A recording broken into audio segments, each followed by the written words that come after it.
আসসালামু আলাইকুম। কেমন আছেন সবাই? আশা করছি সবাই খুব ভালো আছেন। আমরা আলহামদুলিল্লাহ ভালো আছি। তো ইফতারের আগ মুহূর্তে বের হয়েছি মা মেয়ে, ভাবলাম যে ইফতার করব আজকে। তো বেশি দূরে আর গেলাম না, এটার মধ্যেই চলে আসলাম টেস্ট ট্রিটের মধ্যে। তো এখানে এসে দেখলাম যে ওনাদের অনেক কিছুই আমি অ্যাডে দেখলাম অ্যাভেলেবেল হচ্ছে নতুন নতুন ওনাদের মেনুগুলো, কিন্তু আসলে ওনাদের আজকে থেকে শুরু হচ্ছে না, দু একদিন পরের থেকে। তো এরপরে সিপিতে আসলাম।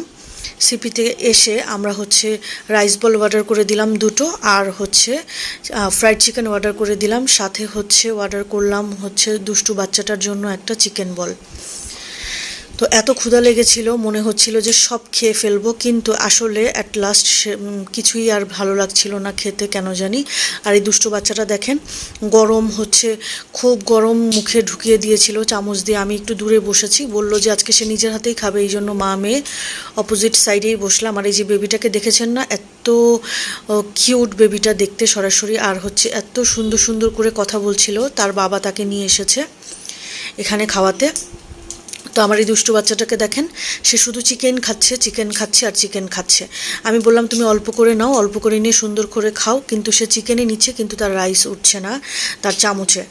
তো যাই হোক, আমি খাচ্ছিলাম আর এই দুষ্টুর বাচ্চাটাকে বিভিন্নভাবে বলছিলাম যে তুমি ঠিকমতো খাও। তো লাস্ট মুহূর্তে সে কী করলো, সে আর খেলো না, আমাকে বলল যে মাম্মাম আমি কিছুটা অল্প একটু রাইস আছে, আমি সেগুলো বাসায় নিয়ে যাই। তো আমি বললাম যে মানুষ হাসবে আমাদেরকে নিয়ে। তো যাই হোক, আমি সেটুকু খেয়ে ফেললাম আর তাকে চিকেনগুলো খাইয়ে দিচ্ছিলাম। সে উঠে দাঁড়িয়ে দুষ্টুমি করছে। এরপর এক কাপ চা না খেলে তো হয়ই না। এরপরে মা মেয়ে চা খেলাম, মানে সে তো আর খেলো না, আর সে মশার অত্যাচারে অতিষ্ঠ। এরপরে আমরা বাসায় চলে আসলাম। আসার পথে একটু শাক পেয়েছিলাম, পালং শাক আর লাল শাক, একদম ফ্রেশ দেখলাম, তো নিয়ে আসলাম। এখনই এসেই চিংড়ি মাছ দিয়ে একটা রান্না বসিয়ে দিলাম, কারণ রোজার মাসে আমার কাছে মনে হয় যে একটু ভাত খেতে শাকটা হলে ভালো লাগে বেশি। তো এটা রান্না অলরেডি শেষ, আর এটাকে আমি ভাপ দিয়ে রেখে দিব ডিপ ফ্রিজে। আমার দুষ্টুটা আসার সময় ফ্রেঞ্চ ফ্রাই নিয়ে এসেছে, তো এসেই বলছিল দিতে, তো আমি আর দেই নাই, কারণ বাইরে থেকে খেয়ে এসেছে। ভাবলাম একটু ওয়েট করি। তো এখন দেখি দুষ্টুটা কি করছে। দেখেন অবস্থা দুষ্টুটার, দেখেন অবস্থা, সামান্য একটু ফ্রেঞ্চ ফ্রাই খেতে পারেনি। আজকে নাকি বেশি একটা ট্যাব দেখতে পারেনি, এখন ইচ্ছা মতো জন্মের দেখা দেখে নিচ্ছে, এত বড় একটা দুষ্টু। আর এই যে দেখেন, আমি ভেবেছি সে খাবে, কোনো কিচ্ছুই সে খায়নি, কোনো কিচ্ছুই না। এই এই যে এদিকে তাকাও, মাম্মির দিকে তাকাও, এই যে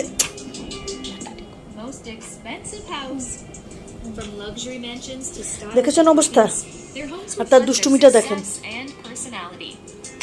এই তার দুষ্টুমি, আর এই তার খাওয়া দাওয়া। দুষ্টুমি করবে এক নম্বরে, কিন্তু খাওয়া দাওয়া তার কখনোই এক নম্বরে না, লেখাপড়াও এক নম্বরে না। এই মেয়ে, তোমাকে যে শীট দিয়েছে লেখা স্টার্ট করেছো? দেখেন কত বড় একটা দুষ্টু হয়েছে। আমি তো রশি দিয়ে বেঁধে দিয়েছি। এই যে দেখেন, আমাকে বললো এই ফিতাটা দিয়ে এই বোতলটার মধ্যে বেঁধে দিতে। এটা কি বানিয়েছিস পাগল?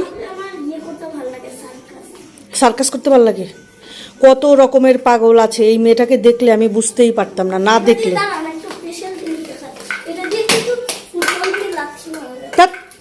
পাগল ছাগল।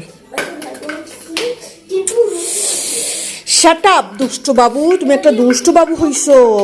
শোনো, সবাইকে বাই বাই বলে দাও।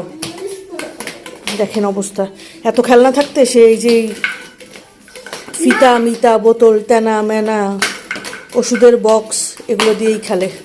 এই শোনো, সবাইকে বাই বাই বলো।